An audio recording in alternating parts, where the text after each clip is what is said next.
A Garda Civil investiga e detén esta semana a 2 homes en diferentes puntos da provincia da Coruña por presuntos delitos de suplantación de identidade, acoso, ameazas e incendios forestais, dúas actuacións independentes xurdidas nos municipios de Boiro e de Muros.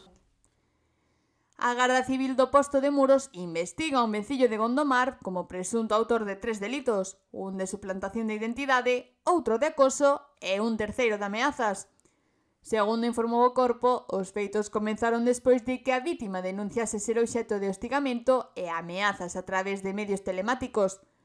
A muller coñecera ao investigado nunha coñecida rede social e tras rexeitar manter unha relación con el, comezou a recibir chamadas e mensaxes insistentes.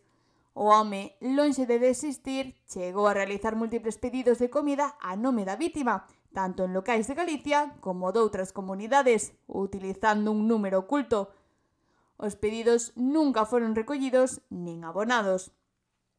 Tras unha exhaustiva investigación, os axentes lograron identificar ao presunto autor e abríronlle dilixencias como investigado polos 3 delitos mencionados.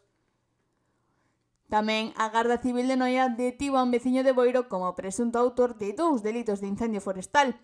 Os feitos remontanse aos días 17 e 18 de agosto, cando se rexistraron 2 lumes nos lugares de Mieites e Dermo. As investigacións determinaron que ambos incendios foran provocados intencionadamente, nun momento de alto risco pola seca e as condicións meteorolóxicas. Durante a inspección do vehículo supostamente utilizado, os axentes atoparon 8 mecheiros. Con esa información, a Garda Civil procedeu á detención do sospeitoso. Dende o corpo, lembran que os incendios forestais non só destruen a natureza, senón que tamén poñen en perigo vidas e propiedades. Por iso, fan un chamamento á cidadanía para colaborar na protección dos montes e denunciar calquera actividade sospeitosa a través do teléfono 062.